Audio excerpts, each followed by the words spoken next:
Thanks everyone for showing up to this Work It Out debate. Today we're going to be talking about the proposition that co-ownership as a concept does not entail a logical contradiction. Advocating for this proposition is going to be Lego, and criticizing this proposition is going to be Zulu. So what's going to happen is this is a free-form conversation over the next 60 minutes, and Lego's going to start by basically, I just want you to tell us what your proposition is and what your argument for it is. And Zulu, as soon as he's basically gotten to his conclusion, the conversation is open, and I'll just jump in as necessary. So I think that that is everything I need to say. So Lego, why don't you take it away?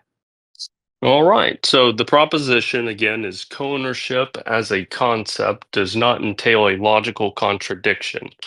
So basically, what we mean here is that we're not worried about two people disagreeing. That you can have that sort of contradiction. It does have to be a logical contradiction for this proposition to fail. My argument for this is going to be P1, if co-ownership inherently leads to logical contradictions, then it would be impossible to have a hypothetical case of co-ownership without contradiction. It is possible to have a hypothetical case of co-ownership without contradiction. Therefore, co-ownership does not inherently lead to logical contradiction.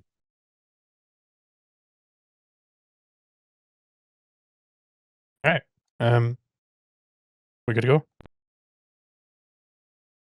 Yes, sir. All right, cool. So I think premise 2 is false. It is not possible to have a case of co-ownership without contradiction. And I can give my argument for that if we're all good. Yeah, just Yeah, launch right go into for it. So suppose we have a set of people, A through Z, and we say that they co-own a stick.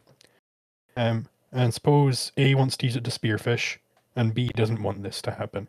So either A is entitled to spearfish, or he isn't.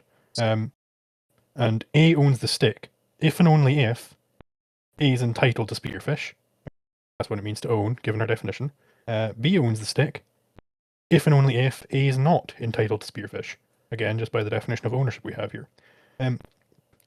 So A and B own the stick, which is our presumption that everybody in the set owns a stick. This implies that A is entitled to spearfish, and A is not entitled to spearfish. This is a contradiction. So P2 is false.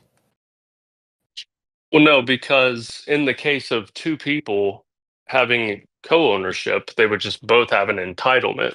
Our definition, you appeal to the definition. The definition doesn't preclude two people from having this entitlement. There isn't this implied if A has the entitlement, then B does not.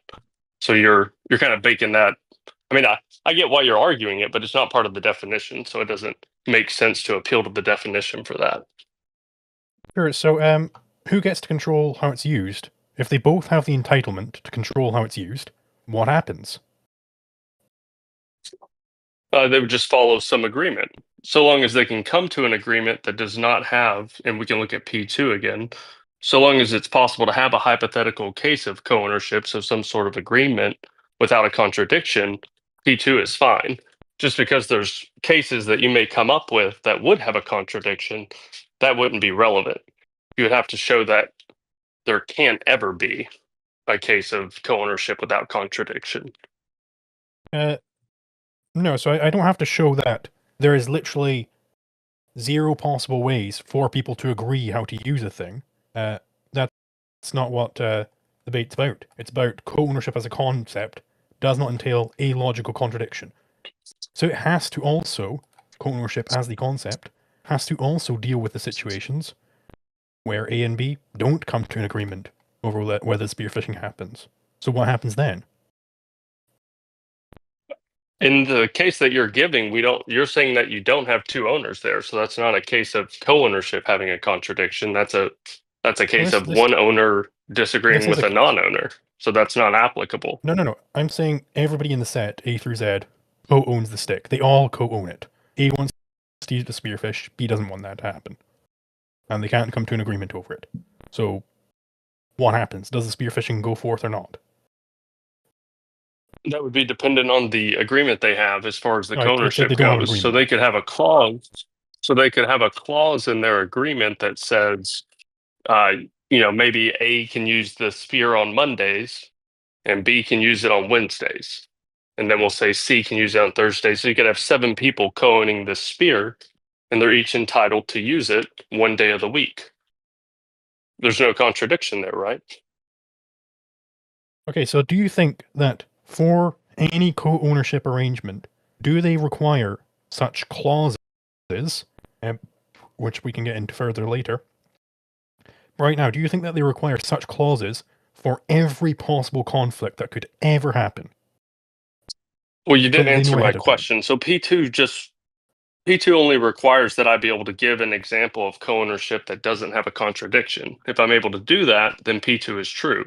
So I just gave you an example where 7 people, each allowing to use the sphere one day of the week, that's their entitlement per their agreement. So that is a case of co-ownership. Is there a contradiction in it?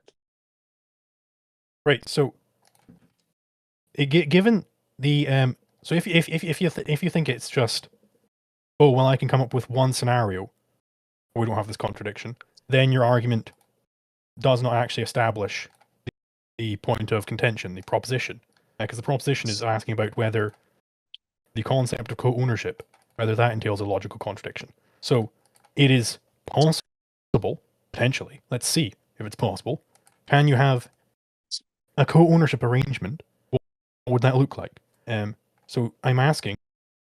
You said that they might have a clause put in for if A and B disagree over whether the spearfishing happens. What if they don't have those clauses, or do you think that they have to for any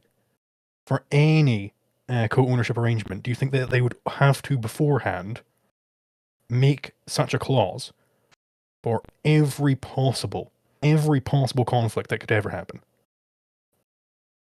So I'll point out again that you rejected P2, and P2 only says that it's possible to have a hypothetical case of co-ownership without contradiction.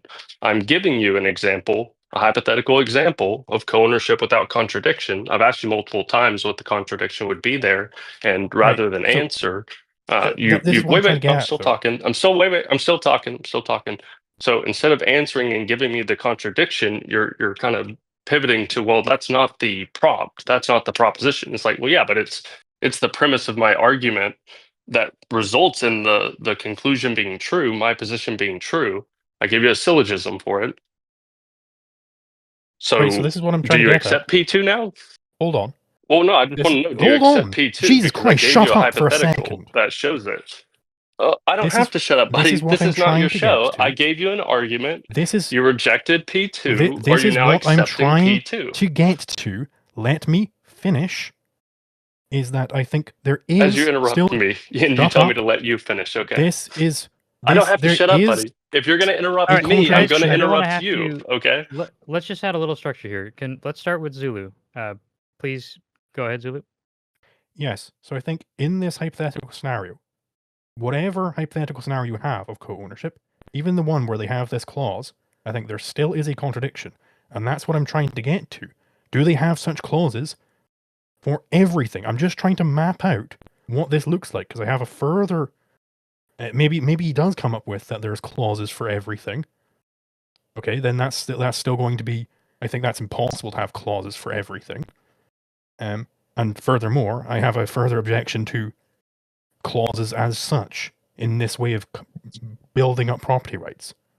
That's what I'm trying to say here. So I think there still is a contradiction. Okay, so do you agree that I gave you a hypothetical where there wasn't a contradiction, or do you think that there was a contradiction in the case of 7 people using a stick on 7 different days? Was there a contradiction there? So in that hypothetical, that is not a co-ownership hypothetical.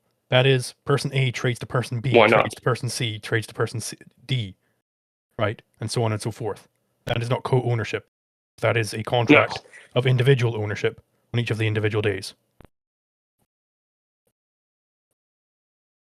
No, this is why would this not be co-ownership? I never said anything about trading. All 7 people own the sphere. Hold on. Any one of them could sell their They're right. Well, no, you hold on. Let's just go through it. Any one of them can sell. Just let Wait, Lego one finish second. really quickly. Sorry. Any one of them can sell their right to the stick, their entitlement. Any one of them could preclude a non-owner from using the stick on their day of the week. They could even let a different owner or non-owner use the stick on a day of the week that they're entitled to the spear. So there's no reason that this is trading and not co-ownership. This is a case of 7 people owning a stick without contradiction. So P2 is true. Yeah, so let's just go through the scenarios you laid it out that John is entitled, let's just say person 1 is entitled on day 1, person 2 is entitled on day 2, person 3, and so on, up until person N is entitled on day N. Well, let's look at our definition of ownership again. Ownership is the state of possessing an entitlement to control how something is put to use. Person 1 owns it on day 1. He doesn't have the entitlement on day 2, so he doesn't own it on day 2. Person 2 owns it on day 2, and so on and so forth. We have as a contract set up where it just goes around in a circle. Keeps getting traded back and forth between them. No, we already disagree? established even prior to the debate, so maybe moderator does need to give his disclosure that we thought may not be necessary, that the definition, this was overtly expressed prior to the debate, that this definition does not imply that you can't have co-ownership, which is now what you're trying to lean on. What I You're said trying to say, is well, based on no, this it says here. definition, your scenario was that it gets traded. I'll go in and weigh in on this. So of course, we're not ahead of time. So I guess everyone doesn't know this. So I'll disclose this. We agreed ahead of time that the definition of ownership that was agreed upon, you guys can see it on the live stream. Am I streaming, guys? Yeah, I am streaming. You guys can see it here in the box on the left that the definition does not explicitly state one way or the other whether or not Zulu or Lego are correct. So this definition that was agreed to by both of the participants does not explicitly say that co-ownership is or isn't exclusive to one person. But the entire debate doesn't make any sense unless what we're talking about is what are the implications of this definition. So we agreed not to argue. So nobody, just in the case of this argument, neither participant is permitted to argue that the definition itself implies that single or multiple person is a valid form of ownership. But the whole debate doesn't make any sense unless what we are talking about is what are the implications of this definition. And I'm keeping track of everything here to make sure that what we're discussing is not the definition itself, and what we are discussing are the implications. And as far as I can tell right now, we are still solely discussing the implications of the definition and not the definition itself. But if you think that somebody is discussing the definition, please just say, moderator, they're only discussing the definition and not the implications, and here's why. And then we can have a ruling on that. Yeah, so I want Okay, to well, that's what. Well, I would like a hold on. ruling on it then, because Can I he's just explain what I clearly was saying doing? that. Oh no, it says Can I in the explain what I was doing definition to that you? whoever Like, you're has so you're control is embarrassing the yourself right now. owner. Do you understand that? He's saying that because explain only to you what I one was person doing? on that day has control, they are therefore the only owner. Jesus Christ. He's appealing to the fact that the language in the definition, which I pointed out before we started the debate, that the language indicates that it's an individual, but that it's not implied that only that individual could have ownership, which was agreed to prior to the debate. That is not implied. So well, he I can't want then to say. also be clear. I never agreed to that the definition can't imply anything about whether I'm right or you're right. All right, and you spent a long time before the figuring out a debate, definition you'd be fine with, and we all agreed to this definition. And if it still doesn't fit your standards, yeah, we agreed with come it up with a new with one. the disclaimer that you cannot use the individual language. The fact that it's expressed as if it's an individual, you cannot use that language as a crutch to then assert that tautologically ownership is only a single individual. Yes, we did discuss this. Just one moment. All right, so just for a moment, I want to clarify something. I think Zulu and Lego will both appreciate this clarification. It is not the case that Zulu agreed to that ruling ahead of time. It is the case that I agreed as the moderator that I would rule against it, so that if it was the case that an argument, so Zulu is not consenting to that. Zulu never acceded to that. I said as the moderator, because we went through a lengthy process of determining what would be the proper definitions. Lego was ultimately the progenitor of that definition and gave the final approval. I wasn't the progenitor. I gave approval. Well, you were the one who. I gave approval with the understanding that you overtly agreed to that it does not imply individual ownership. Yep, that's So correct. right, That's correct. yeah, I'm not the So, progenitor of the definition. well, what I meant to communicate there was that you had a role. You had a very involved role in coming up with the definition through my own criteria of clarity. But I'm not trying to attribute anything tricky there. So Lego proved it. Zulu didn't. But what Lego's referring to there is that in this debate, I agreed that if any argument was made based on the definition, that I would rule against it immediately. So on the screen right now, as far as I can tell, Zulu, and please tell me if I'm mischaracterizing your argument here. I am following Zulu's argument as fast as I can.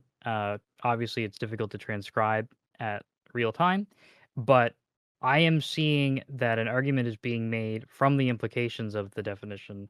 I don't see any appeal to the definition here. If what we say is that everything that is an implication is also necessarily an appeal to the definition itself, then that would be that would invalidate both sides, because then that would, if that's the criteria, then the definition would necessarily imply that Lego is correct, because we wouldn't be able to analyze any implications. So as far as I can Okay, see, so this is an well, argument that's based on implication. It's not appealing I to the want clarity definition. then. I want Right. clarity. So you're saying then that the definition, the meaning of the definition that we're using for this debate is that whoever is in immediate control and has an entitlement to that control is the owner. But That there cannot be someone can I else finally that's get not to in explain what I control. was trying to explain to you like 12 minutes ago? No, I want him to explain because the definition is now being used in definition is exactly pretty the way crystal, that I objected to. Yeah, it is crystal clear, and I objected to this obvious outcome of you just appealing to the language of the Hold on, because you're definition saying now and I'm just appealing to the its definition, subtle and you aren't nod letting me to finish and individual explain what I was ownership. doing. Well, you won't even tell me if you still object to P2. Is Holy that what we're shit, talking bro. about right now? P2? Holy shit. Yeah, holy shit, bro. Yeah, holy shit, bro. 20 minutes ago, I was saying, Are you yes, still I'm disagreeing with objecting P2, to P2? Okay. and here's why. okay. And then you came up So with go this ahead. scenario of it trading between individual people, each person owning on a different day of I the didn't week. say trading between And then you individual went into a people. whole I said they tirade all about how I'm own it. violating the rules of I the said debate. they all This own is it. insanity. Yes. Can I finish I never said that they were and trading. explain Yeah, to go you ahead. why? Okay, the reason why each individual person,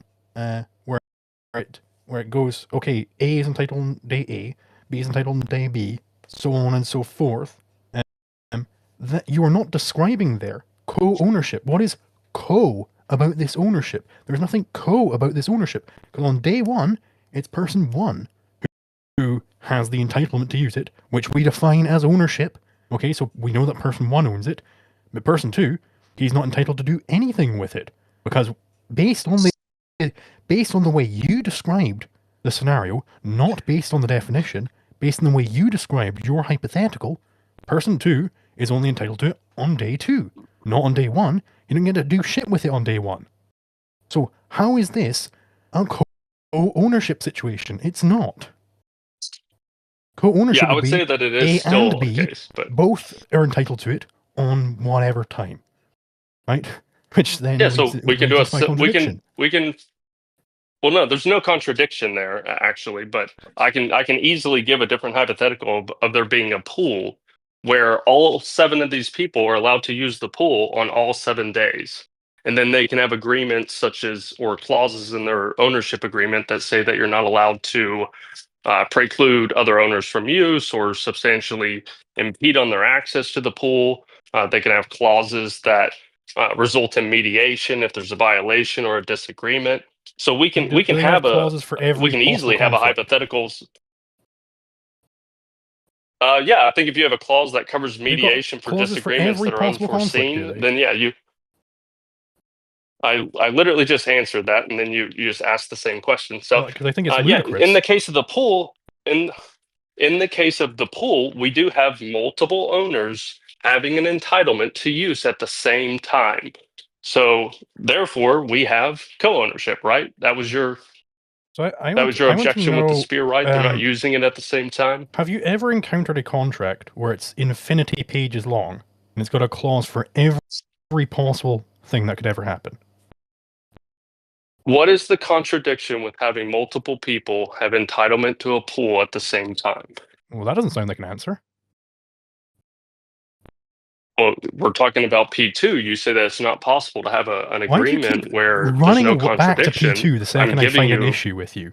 because that's the part you reject. Obviously, I'm Right, going to go and back to the thing you're Do you rejecting not in my know how argument. discussion works? We have to build up from Do you not know that how to see arguments why it's a work? You problem. rejected Okay, P2. I can run you down the You flow if you rejected want. I P2. can run you through the fucking I flow. don't need a Right? flow. We start with. Tell me the contradiction in multiple people having Jesus entitlement to the fucking pool Christ, at the shut same up for time. 3 Right, seconds. gentlemen, I just want to say, if I have to mute anybody during this, I want you to know that it's actually not punitive. It's only going to be done if so I can regain the conversation and get it right back on track. So just be aware that if we keep talking over each other, I'm going to do that just for the sake of keeping the conversation flowing. Okay, so Zulu, do you want to just take it from there? yes. I suppose now I've got to explain how conversations work. So we started with I'm objecting to premise 2, right? I'm objecting to premise 2 because I think it leads to contradiction. And you said, well, no, actually, you can have a situation of co-ownership where there isn't any of these contradictions. Okay, and we go down one path, and now we're back to that, and then you go down this new path of it's a pool. The reason why you can have a hypothetical case of co-ownership without a contradiction is because of this pool thing that goes on. Okay, and then I'm explaining to you why the pool is still erroneous. And I'm asking you about the pool situation. You said in the pool situation, they have a clause for every possible conflict. And I'm asking, how does that happen in a contract? Is this contract infinity pages long to have infinity clauses? No, it doesn't need to be. They can just have a clause. They can have a long agreement, and then they could ultimately have a clause that says that for any unforeseen disagreements or violations, it'll go to mediation, and then mediation will ultimately make a determination, even if it's not overtly expressed in any individual clause what the outcome should be. So we can easily address things that aren't explicitly addressed by an individual clause. So then we go back, we have 7 people with the entitlement to the pool. We have a contract or an agreement that basically, as far as I can tell, addresses your concerns as far as the spear not being ownership. You said that they didn't all have entitlement. In the case of the pool, they do all have entitlement, and they can all use the pool at the same time. So we've defeated that objection to P2. So what is the contradiction in the new hypothetical? Okay, so my argument against this is that I think it's a stolen concept fallacy. So I want you to elaborate. Could you have a co-ownership situation? Okay, we'll just stick with this right now. This is a co-ownership situation where the property right is coming out of a contract, right? We can all agree that that's what's happening. It's got all these clauses and these mediators and everything. But contracts are contracts about property. You don't get the concept of contract until you have the concept property. So the concept of property is more fundamental. Therefore, it doesn't come from contracts. You don't have property coming from contracts. So if the way you get to group property is by having it just declared by contractional fiat, then it's invalid because it steals the concept of property. No, we're talking about ownership here. We have a definition of ownership that only requires entitlement. Ownership, then and ownership, a fucking synonym. Yeah, we have our concept of ownership here. So we're working within that definition, and in the case of the pool hypothetical I gave you, it meets that definition of ownership, and we have multiple people meeting this definition of ownership. So we have multiple owners. So P2 is satisfied. P2 is true. The conclusion follows. The conclusion is my proposition for this debate. It doesn't follow because you're committing a conceptual fallacy. What's the contradiction in the hypothetical I gave you with the pool then? You're convinced. Do you want to address the stolen concept fallacy? Yeah, you think that you can just say a bunch of stuff about it? All I have to do. All right, let's see if I can get things back on track here. Lego, it seems to me like you've outlined a situation that you're satisfied with. Shows co-ownership without contradiction. That's the pool example. Not that they own a pool, but it's a pool of owners, and No. they're They own they're a pool. shared. Oh, they own a physical pool. Okay, gotcha. Yeah. Sorry. Okay, so they do physically own a pool, and that ownership over the pool is governed or described by some sort of contract between all of them, which contains all of the clauses. And like you said, you don't need an infinite amount of explicitly stated clauses. It can have a sort of like for any unforeseen conflicts kind of thing. But it's all described within this contract. Is that fair? Yeah, I think that sounds fair. Okay, Which I so would say, just to add one little bit to that, which I would say satisfies P2 of my argument. sure. So it seems to me that to satisfy P2, you're like what Zulu's saying here is that you're using the word or the idea of a contract It to doesn't have to be a justify. contract. Well, we won't say contract then. We'll just say ownership agreement, co-ownership agreement. That's just another word for Okay, contract. Bro. Zulu, can I substitute? Yeah, can I just You're the one substitute saying it doesn't qualify. Can I substitute, Zulu, with your permission, the word ownership agreement for contract going forward? Okay, well, hold on. This is gonna. I just wanted to make clear here. That's gonna make it a whole lot wordier, and it still doesn't escape the fact that it's a stolen concept. So I'm just going to translate in my head. It's not a stolen contract to concept. ownership agreement, whatever it's called. Yeah, I'm not every time. I'm not going to impose that on you. I'm just saying I'm going to say that, Okay. and Right. and with understanding. I don't want to imply any sort of obligation on your part. But so there's an ownership agreement. So you're just saying that Lego, this co-ownership circumstance is described by and defined by an ownership agreement between all of those participants, right? Yeah. And Zulu is saying like this is a logically appropriate next, because we've got P2, one objection, one counter argument, second objection, second counter argument. So this is the logical. So now what we're saying is, well, ownership agreements themselves are committing a fallacy because you can't. Well, maybe I'll let Zulu. I don't want to put words in his mouth. I feel like you'll do a better example, but it's something. Yeah, It's sure. something like this, right, Zulu? An So- ownership agreement can't come before a property because it is relying on the concept of property to make sense. Yeah, so basically he's doing like the contract theory of property here, where it's, well, we just agree that we'll use property in this way, and then that's what the property rights are. I think that steals the concept of contract, because contracts are contracts about property. You can't have contract be the primordial thing from which you get property. It's a fallacy. All my argument relies on is it being possible that we satisfy the definition of ownership with multiple people at the same time, But you which the can't do that with a hypothetical I fallacy. gave does. What So, you're doing- I'm still talking. So You're I'm committing still a talking. fallacy. So in the case of the pool hypothetical, it does satisfy the definition of ownership. I don't have to appeal to contracts or property theory. I don't have to appeal to You any of did. that. I only have to satisfy the definition of ownership and multiple people satisfying it at the same time, which the pool example does. But the only way you were able to do that was by committing this fallacy. So it's got to be out. It's There's got no to be fallacy. dropped You're from the just flow. claiming a It can't fallacy. be There's not considered. one. There's nothing I'm saying that's fallacious. You can have multiple There is. people You're coming to stealing an the concept agreement that of satisfies. contract.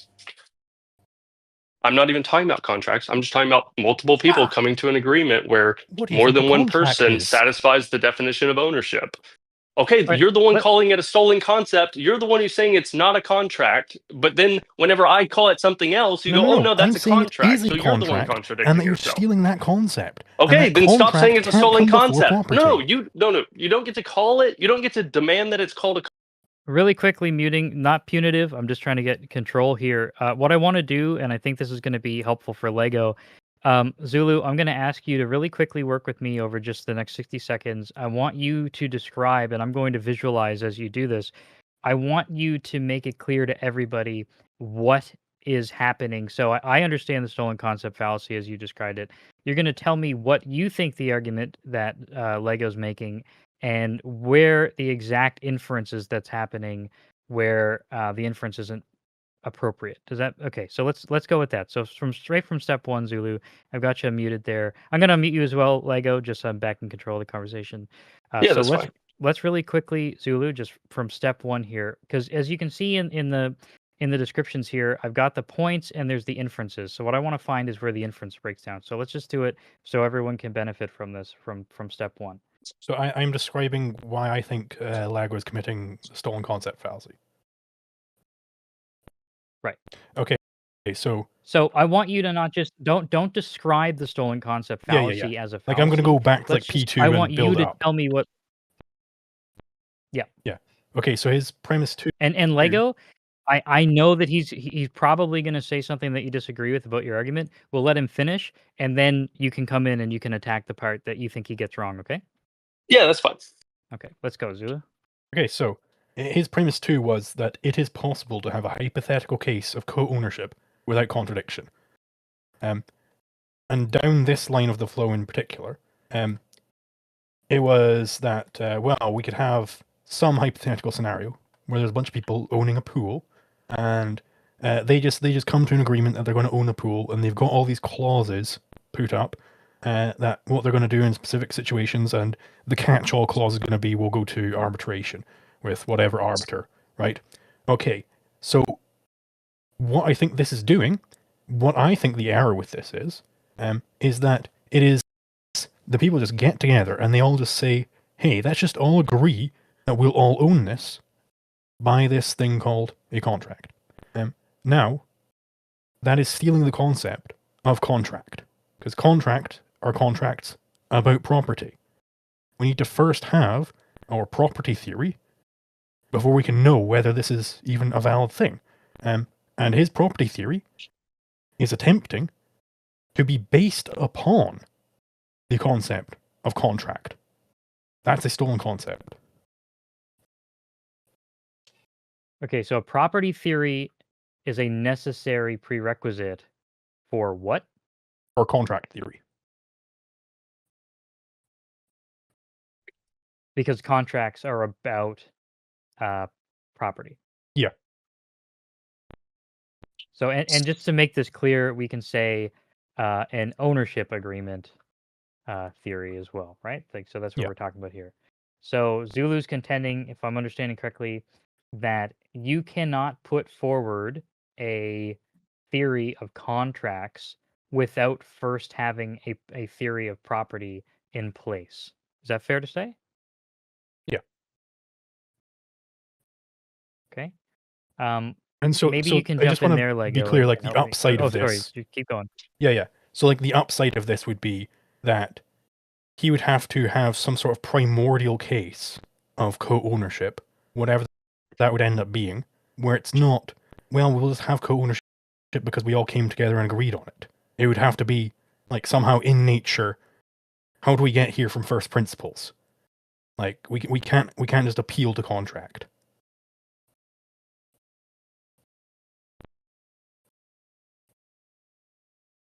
Okay, I think I'm following along, but rather than making everyone sit through my contemplative silence, Lego, you can jump back in now if you'd like to give your thoughts on that.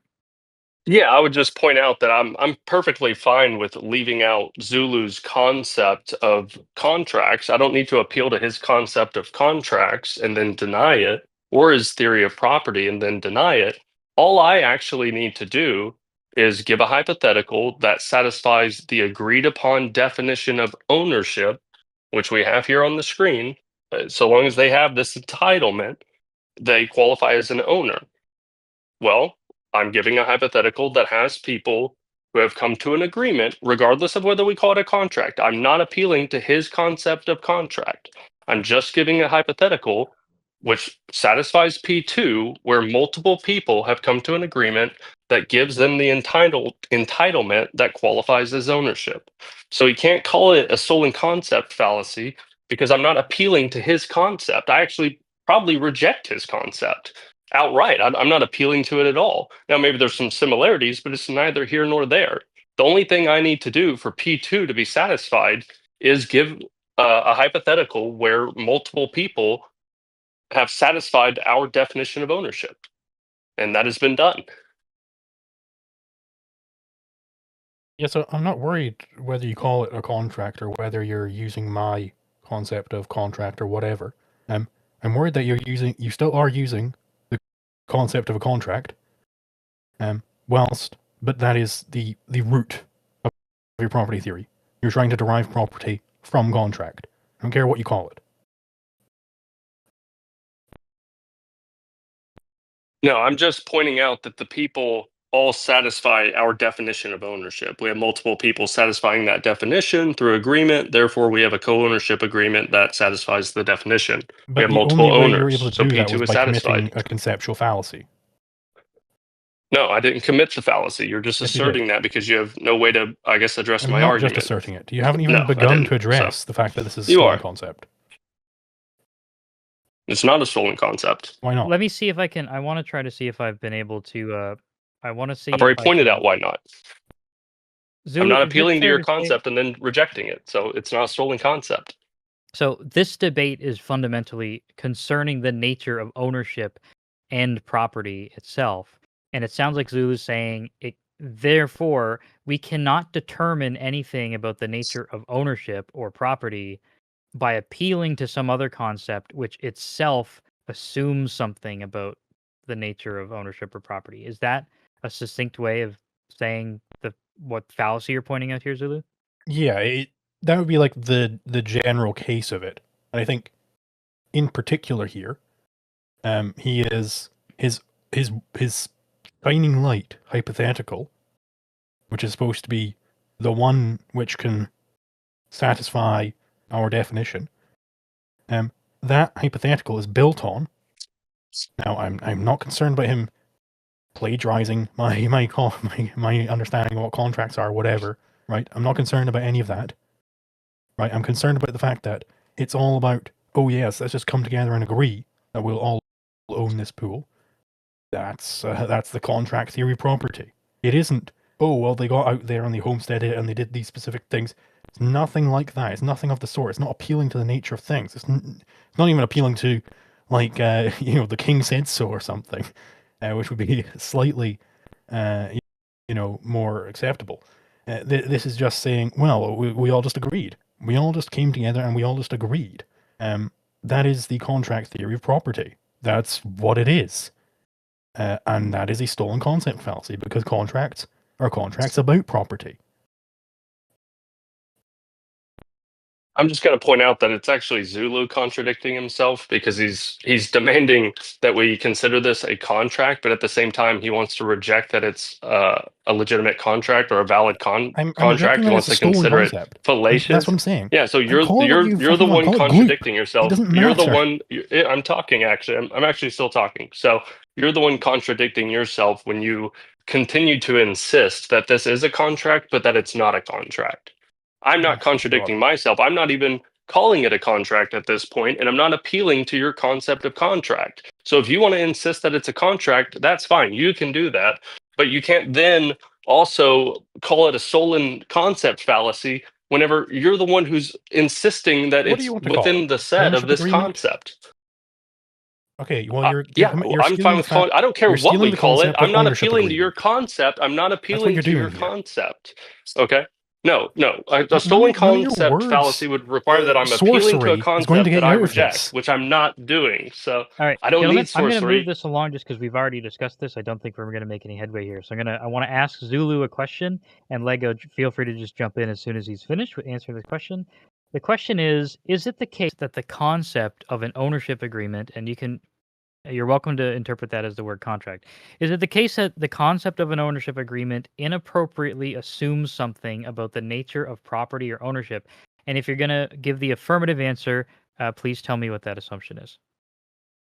Okay, so inappropriately within, like, what context? Just like in general, does the concept of a contract inappropriately do anything, or like specifically the way he's doing it? Your if I understand correctly, you're saying it's inappropriate on the basis that it's some sort of there's like the stolen concept fallacy, as I understand it so far, means that you're kind of putting the cart before the horse. So you would say, Yeah. um, there's some way that so when he's giving his pool example, he is including in that explanation of how the pool example works some idea of an ownership agreement, and by including Mhm. that in his answer, he's doing something wrong. And so my question, and it seems to be based on the stolen concept fallacy as you described it, what he's doing wrong is he's assuming something about this more primordial concept, which is either property or nature, or sorry, either property or ownership. So my question is, what exactly is it that he's assuming by including an ownership agreement, um, that is rendering what he's saying invalid? Okay, so sort of I have it here. I have it here up on the screen. I'm hoping that makes it clear. yeah, so sort of what that would entail for the concept of property when you invert contract and property, when you have contract first and property second, is that property is just whatever the hell you want. It can just be whatever. It's just pure fiat. It doesn't have any actual relationship to any problem that we face. It's no longer tied to scarcity. This is his other big hoo-ha over that I was against IP.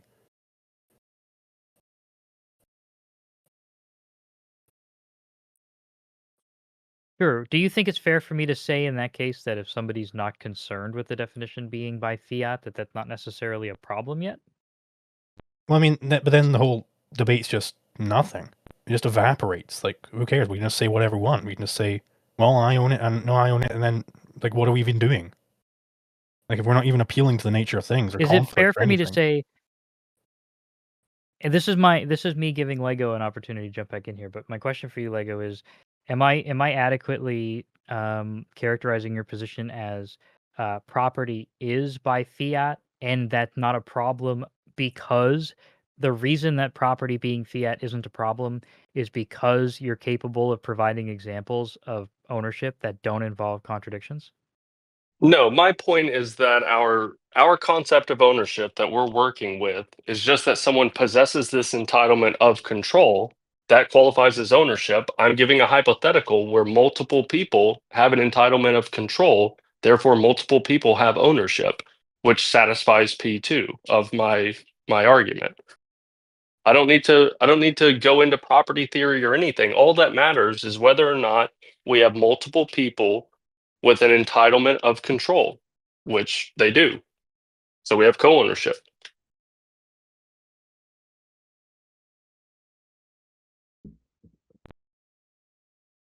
If it satisfies the definition of ownership, it is ownership.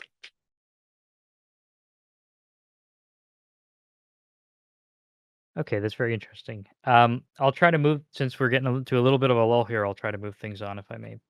Prompt here. So how about this, Lego? I'd like to know about. I would like to run by a hypothetical with you myself and see what your answer is to this hypothetical. So my hypothetical is this: um, let's say I have $1,000 in the bank, but I want to act as if um, I have $1,000,000 in the bank. And so if I said to my friends, like, I'm going to buy everybody here McDonald's, there's no actual problem entailed by this sort of non-truth, right? But there's a breaking point in which, like, I can buy all my friends McDonald's unless I had like 1,000 friends. But I can buy all my friends McDonald's, but I can't go out and I can't buy a Porsche. I can't buy a sports car. So there's a breaking point where that that breaking point represents the meaning. So that breaking point is what makes it the difference between whether I own $1,000 or whether I own $1,000,000. Now I'm going to relate that to the theory of ownership by asking this question. So my ability to buy McDonald's for my friends doesn't demonstrate that I do or don't have $1,000,000. Just like hypothetically, if you had a couple of different people who were um, saying they owned this, let's go back to the Friday Crusoe example here, just to keep it simple. Let's say you've got two people who are both claiming to own a stick. As long as it's the case that they're both, they're not having exclusive desires for that stick, there's no breakdown. when we're talking about ownership, though, it seems to be the case that we're talking about something that resolves conflict. And I would want to know, some people are going to put forward the idea that conflict is the point where the concept of co-ownership breaks down and its invalidity is exposed, just like the way that my inability to buy a sports car is an example of how claiming to have $1 million when I only have 1,000 breaks down. So my question is, the criticism I think is clear there, that resolving conflicts represents some sort of concrete breaking point for a concept of co-ownership. Why do you think that that's not the case? Why do I think what's not the case? So do you agree with the hypothetical that I've given, or do you the point that the What is your hypothetical is just answer your attempting to? question? What is the question? You said a lot there, but you basically just ended with, "Do you agree?" And honestly, I feel like your question is kind of missing the point. It is co-ownership if multiple people have this or possess this entitlement. The fact that you can say you have $1 million when you only have 1,000 doesn't seem particularly relevant. The fact that you can't buy a Porsche with $1,000 doesn't seem relevant. I'm not sure what exactly it is you're even trying to get to here. Sure, yeah. Well, I apologize if there's any lack of clarity in that question. So what I'm saying is that there are certain functional components of ownership and property rights, and I'm not trying to. I want to be I clear. just I'm want to not know what the trying to join question in. is. Yeah, I sure. I'm heard just your trying to. whole hypothetical. What is your question, like explicitly? Yep, I'm getting there. Thank you. I do understand you've asked me to clarify. I'm just clarifying for everybody I don't want here. you to clarify like the hypothetical, though. I Okay, just want you to I'm gonna mute explicitly. you so that I can get. I'm gonna mute you so I can finish.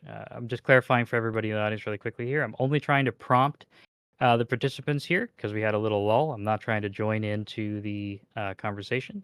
The question and Lego, if you really, if after this explanation you still don't answer it, I'll see if Lego gets it, and if not, then I'll take the L on being not very clear. So what my question is I'm putting forward the suggestion that the inability to resolve conflicts is a breaking point for concepts of co-ownership, which means that it might be the case that co-ownership is invalid as a concept, even if there are some cases where it doesn't produce issues to use the concept of co-ownership. So if that's the case, I've given an example where co-ownership is experiencing a potential breaking point, which is the resolution of conflict, or specifically when the two people who both have the entitlement want to do things that are exclusive with each other, right? Now, I want to clarify that this is, if you say something back to me like, well, they have an agreement or a clause, then you're exiting the hypothetical that I'm asking you because I'm setting up a hypothetical where there's a conflict and an ability to come to terms.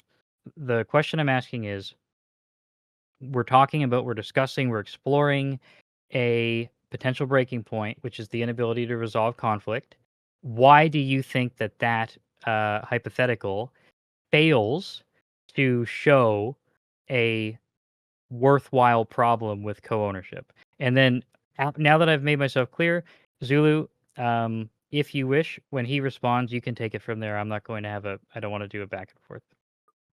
Yeah, I'm not saying that co-ownership agreements wouldn't address conflict or resolve conflict. I'm not suggesting that at all. If anything, the agreements would resolve conflict, and that's a huge part of what makes them ownership agreements between these different owners. So, does that answer your question, or am I missing the question? No, I think you got it. Yeah, that's a huge part of what makes them ownership agreements. Right. So let's say it's Crusoe and Friday on the island. Crusoe wants to use a stick to spearfish. Friday doesn't want this to happen. We say they both own it. They're in a conflict. They're getting to blows over this, right? Crusoe is about to launch his nuclear missile to the other side of the island to kill Friday and all the Friday worshippers who want to use the stick who don't want to use the stick to spearfish, right? What should happen here? We've got a conflict. They're not going to agree over it, right? We're in primordial level.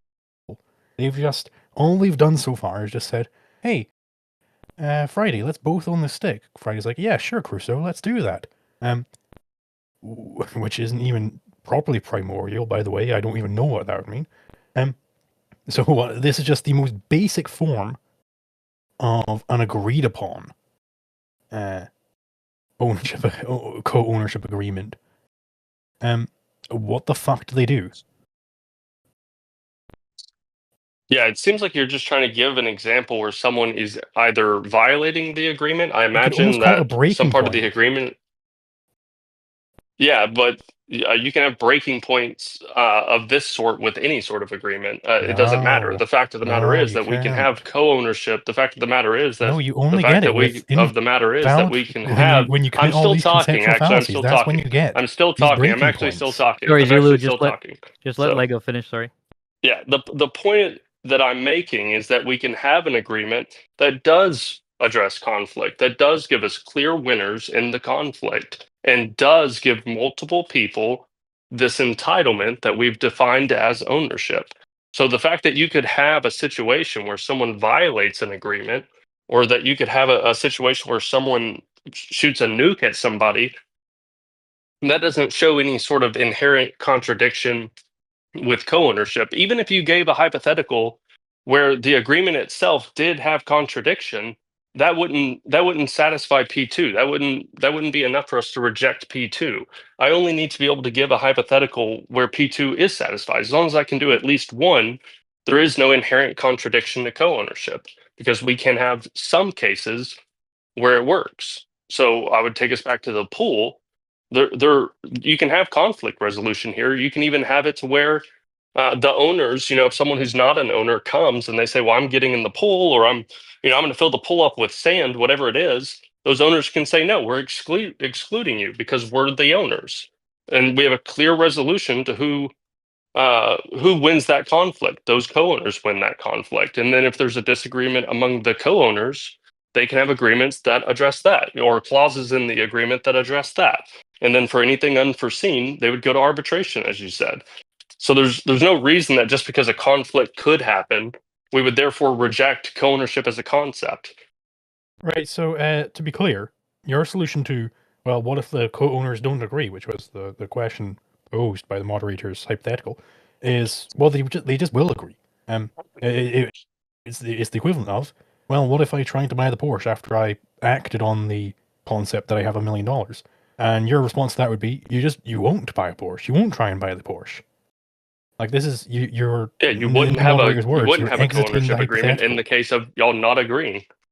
No, if they don't agree, then they don't have a co-ownership agreement. Yeah, that is the case. That if they don't agree, they don't have a co-ownership agreement. But once they agree to this co-ownership agreement, Okay, they can have disagreement that follows that, and they would refer back to the agreement to resolve that conflict. So you still have conflict resolution. It's just that in the case of the co-owners not agreeing oh up no, front to you don't even have conflict become resolution co-owners, you anymore. just wouldn't have a co-ownership agreement. You no Yeah, you longer have do conflict actually. resolution, which you said that they have agreements to resolve conflict. That is a huge part.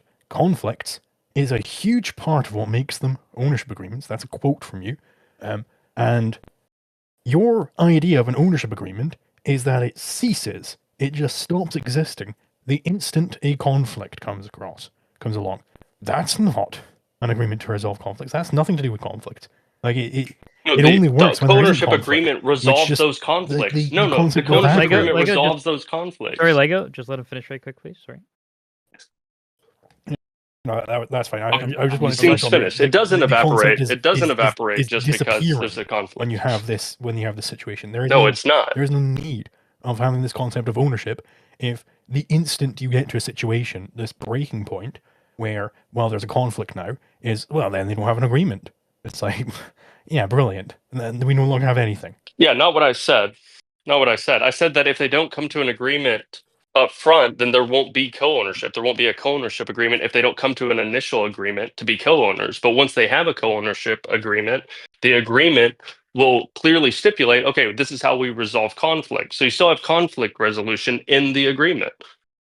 I've got Just because they disagree prior to an agreement doesn't mean that you somehow negate the entire agreement once it's actually occurred.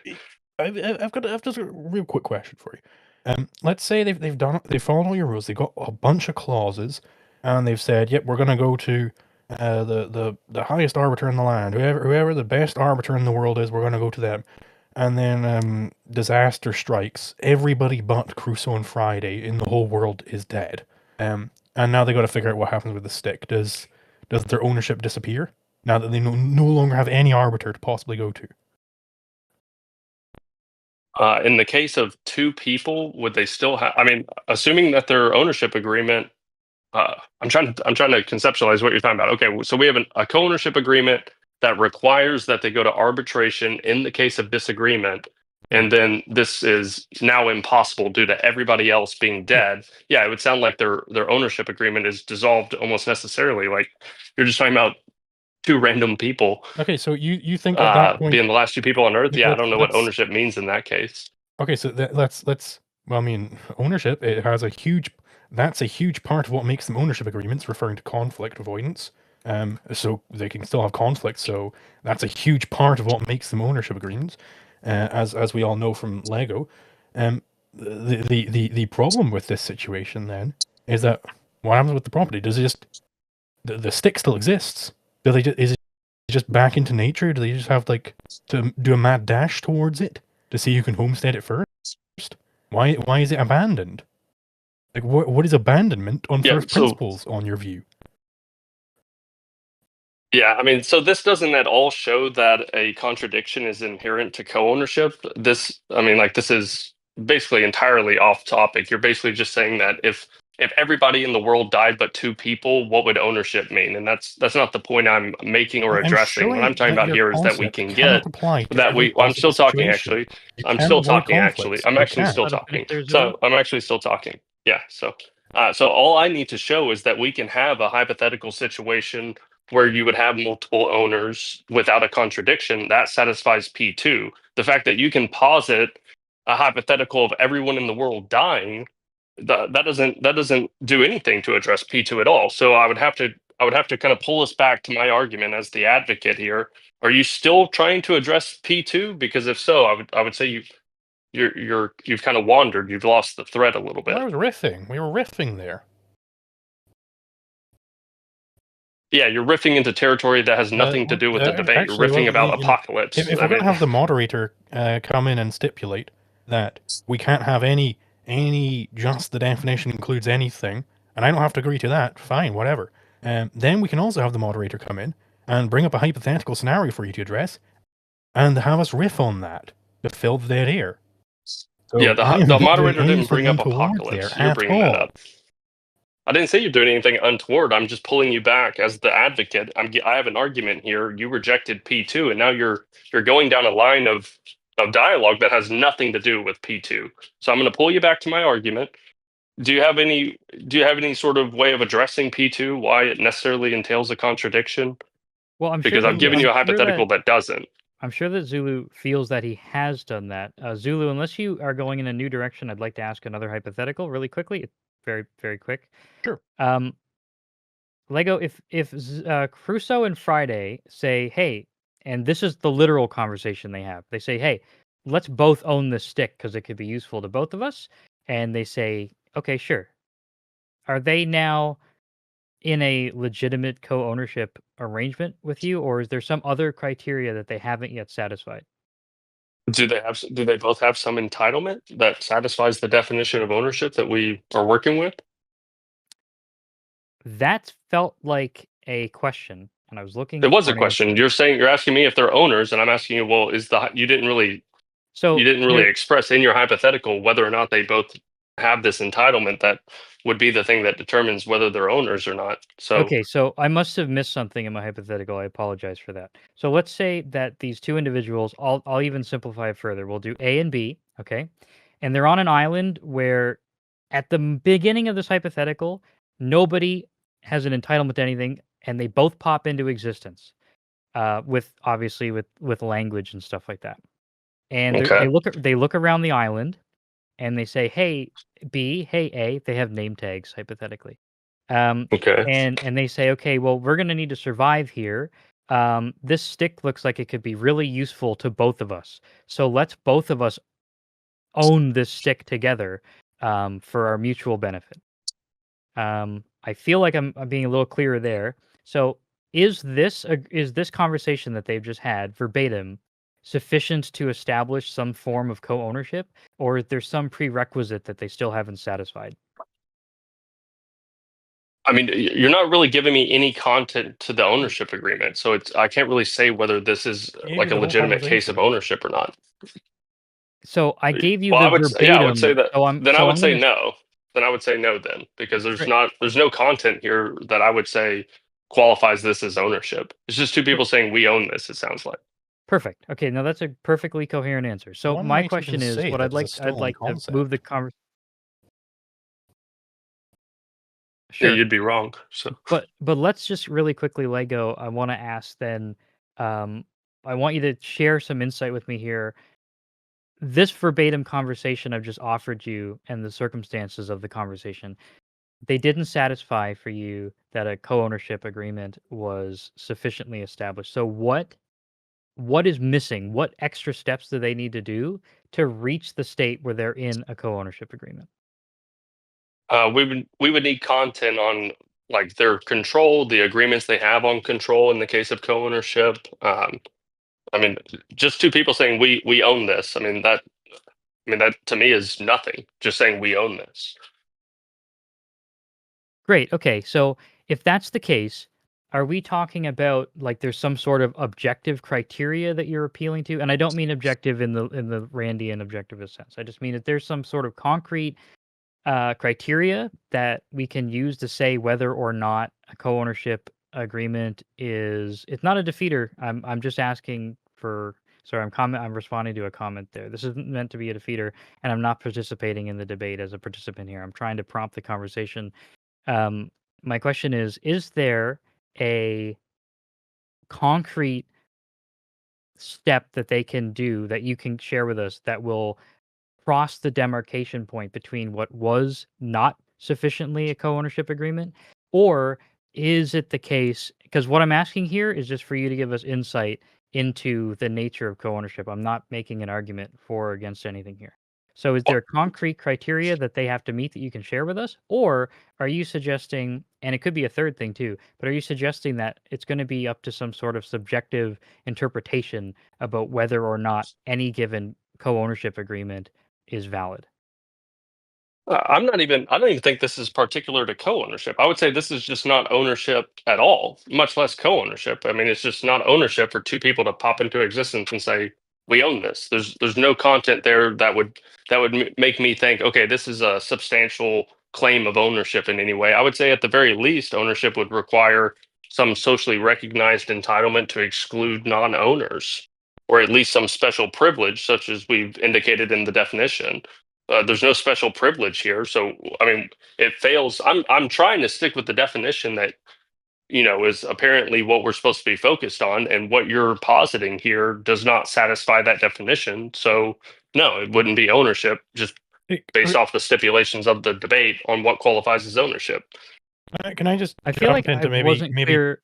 Sure. Yeah, please. maybe just put a new angle on this? I thought you were being Bristol, but apparently, like I think what the No, I moderator is asking understand it. I'm not for saying I don't is understand like, it. My what answer is that would I'm Crusoe giving and you a no, and Friday I'm giving you the have to reason. do? I'm saying I don't understand the question. So They're on this island. What would they have to do? What steps would they have to take in order to co-own this stick?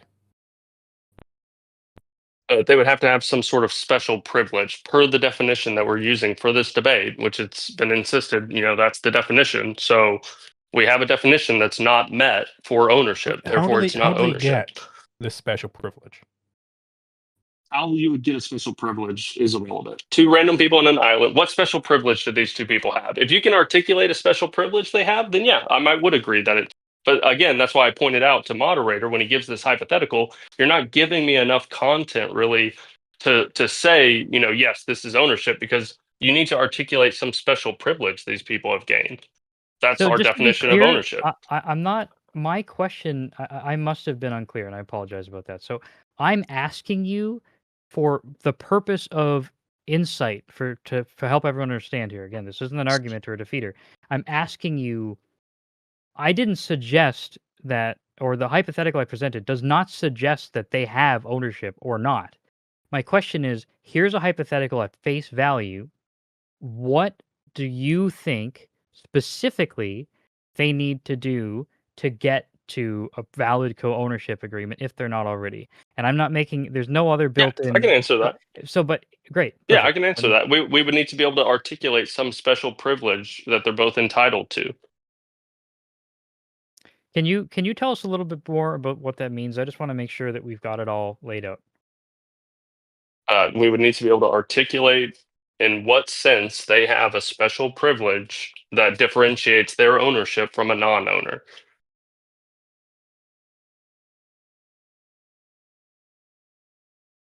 Zulu, I feel like you want to jump in there too. Please, I'm not Sure. trying to. So they need to articulate some sort of special privilege they have that distinguishes owner from non-owner. Okay. Not what I said, but okay.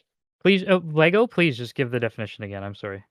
Well, no, I'm not giving a definition. I'm telling you. Asked me why. What would it be that is needed for this to qualify? Well, yeah. What? And you didn't repeat it. You changed it. So the moderator repeating it to try and get you to tell me what's wrong with it. Right. So the moderator gave a hypothetical and he asked what would be necessary for this what would need to change about this hypothetical for it to qualify as ownership or co-ownership. And the answer was the moderator would need to articulate something in this hypothetical. He would need to add something to this hypothetical that meets the threshold of a special privilege, an entitlement that these people have. And in the case for it being co-ownership, that they both have. If he does not do so, if that's not articulated in the hypothetical, it doesn't meet the definition of ownership that we're using for the debate. So if you want to articulate that into the hypothetical, then yeah, I would say it is ownership. If you just want to posit, yes, they do have special privilege, I would say, yes, that is ownership. If you're not going to say whether they have a special privilege, well, then I can't say whether they have ownership or not. What if, I think there are other problems with this theory of property, but I will stick with this for now. What if they, at the end of the verbatim discussion, Friday's like, oh, wait a minute, but we need to articulate which special privileges we have. And then Crusoe's like, okay, we'll just both get to always use it. Would that be co-ownership? Yeah, honestly, I'm kind of through with this whole line here. Are you going to tell me why there's necessarily a contradiction whenever we have co-ownership? I don't care if you're able to come up with hypotheticals where we wouldn't have co-ownership. My argument doesn't rely on all circumstances and all hypotheticals allowing for co-ownership. So even if you can show or not show that this would be or would not be co-ownership, it's irrelevant. You need to. I've given you a hypothetical where we do have ownership satisfied by multiple people. Therefore, we've satisfied P2. So I would need you to tell me, I want to go back to you telling me why P2 has not been satisfied with the pool example. You don't need to give me hypotheticals. Own a stick. Co-own a stick. Everybody in the set, through Z, it's a owns pool. a stick. I gave you a hypothetical. A wants to use the spearfish and B does not want this to happen. Either A is entitled to spearfish or he isn't. A owns the stick if and only if A is entitled to spearfish. B owns the stick if and only if A is not entitled to spearfish. A and B own the stick implies that A is entitled to spearfish and A is not entitled to spearfish. Replace the stick with whatever the hell you want. That's a contradiction, my friend. Cool. I gave you a hypothetical where multiple people do possess the entitlement. Whoops, that's not addressing my argument. So do you want to tell me what the contradiction is? No, he's not addressing my argument. I don't need to address your argument. I'm the advocate. You have to address my argument. You have to address specifically my argument. You're rejecting P2. Don't stray from it a hair. Yeah, or is it my turn to talk now? So I don't have to address your argument. I'm the advocate in the debate. I gave you an argument. You rejected P2, and you said that it's not possible to come. And the reason you rejected P2 is because it's not possible to come up with a co-ownership agreement that doesn't have contradiction. I've given you a co-ownership agreement that does not have contradiction. So now we have multiple owners of the pool. We can multiple owners. We have multiple. Areas, we have multiple. I'm still talking. We have multiple owners. I don't know if it's fine to build of the pool. They all possess a. I'm still talking. They all possess. I'm still talking actually. So they actually. I'm still talking actually. Yeah, I'm still talking. Gentlemen, all right. Not punitive, just going to take control here. I just want to let everyone know that we're over an hour now. So nobody's obligated to continue, and I'm not going to put that on anybody either because I think that would be an inappropriate imposition. But what I do want to do before we go is I want to give both of our speakers the opportunity to get their final statements in. And afterwards, I always let everybody go down to the voice channels, and you guys can continue to speak for as long as you wish, with much less moderation, if that's what you're into. So what I'm going to do is I'm going to let the critic speak first, and I'm going to let the critic summarize what they think the failing was and what they were attempting to show and how they attempted to show it, and why they feel that the argument failed to achieve its purposes. That would be the argument on screen here in green. And then once the critic has had the opportunity to make their case for why they think the argument failed, the advocate's going to get the opportunity to say why they believe that their argument succeeded and how they've overcome the concerns that the critic raised. So I'm going to unmute you, Zulu. Go for it. Sure. So at the beginning of this debate, Lego gave us his syllogism, and I gave my unanswerable, and I'll elaborate on that in a second, unanswerable deductive argument that co-ownership is impossible. Now, why do I think this is unanswerable? Well, you've seen it in this debate. Every single time that we started building up on some line, we started building out the flow on some point of my argument, my unanswerable argument against him, he will very quickly go, okay, well, let's get back to P2. Let's just get back to P2 real quick. And he does this every single time I start pushing on a pressure point. He runs away, and he runs back. Well, actually, in my syllogism, I said blah, blah, blah, blah, blah. Irrelevant bullshit he will bring up. Every single time. When I'm finally allowed, every time this happens, when I'm allowed to push, what do we find? We find that he bases his entire theory on conceptual fallacies. He steals the concepts all over the board. He relies on just nonsense understanding of property. He doesn't even understand how property comes about in the first place. He doesn't know what it takes for Crusoe and Friday on the desert island to come to own things. He doesn't know or care. He does not give a shit about the concept of property. He's just doing pure and utter word sorcery to try and get one over on me in this debate. And he's been rules lawyering the whole fucking time for that exact same reason. Because he is desperate to avoid this gaping hole in what theory? Not even fucking his theory. He doesn't give a shit about property. What does he give a shit? He didn't care about avoiding conflicts. He didn't care about any of this. His whole property theory, what does it amount to? It amounts to gesturing vaguely at nothing. At not a thing. At just, who cares? We just have property because we have property. And these are the words. I'm going to muddle them about in a certain way, and then I win the debate. No, that's not what we're doing here. We're trying to do philosophy. We're trying to relate our ideas to actual things as they are. Lego cannot do that. He simply cannot. All right. Thank you for the closing statement. I'm going to let Lego speak. That probably was as close to the line, or probably over the line a little bit, what we like to encourage here in terms of politeness. But I'm going to let Lego have the floor now to make his response, and then we'll take it into the after party. Lego, you're unmuted. Yeah, I think it's very interesting that when I point to P2, Zulu calls it irrelevant bullshit. The purpose of this debate was for us to debate this argument that I have here. I have an argument that concludes in my proposition being true, and when Zulu wasn't able to address the argument properly, sufficiently, he then starts to call the argument irrelevant bullshit, despite the purpose being to address this argument. He says that I don't have any sort of conflict resolution, despite throughout the debate, him pointing to me, he quoted me throughout the debate, talking about how important conflict resolution is to the agreement. I even gave examples of conflict resolution being included in the agreement. So it's, first it's a little odd to say that the argument that we're debating is irrelevant. What happened here is that Zulu, when incapable of addressing the argument, would try to go down these weird wormholes of, well, what if we're in an apocalypse situation where there's no one alive? Well, what's property then? It's like, well, you don't have property then in that case. That's not really relevant. The P2 here the thing that he thinks is so irrelevant, but also the thing that he thought defeated my argument, is that it is possible to have a hypothetical case of co-ownership without contradiction. So yes, when Zulu starts going down these frankly irrelevant hypotheticals that don't show that there is some inherent contradiction to co-ownership, I am going to pull him back to P2.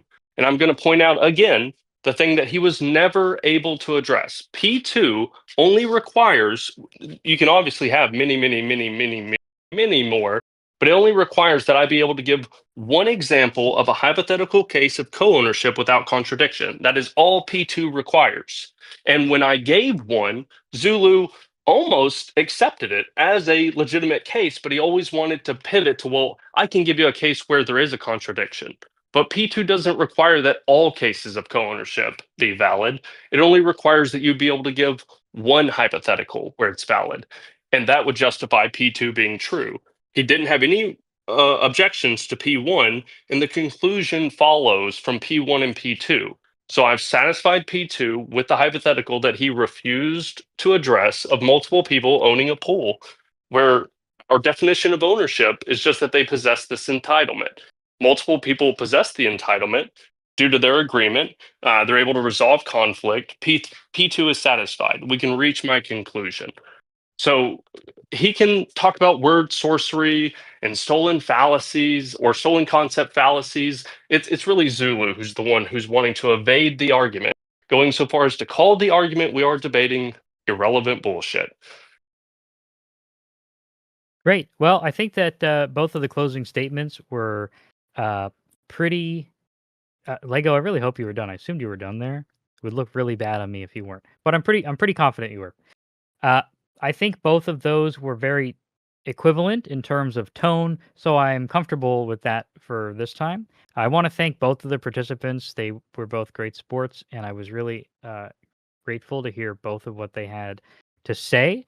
We don't have the opportunity to actually have you guys hear the applause from the audience, so let's just assume that it's there.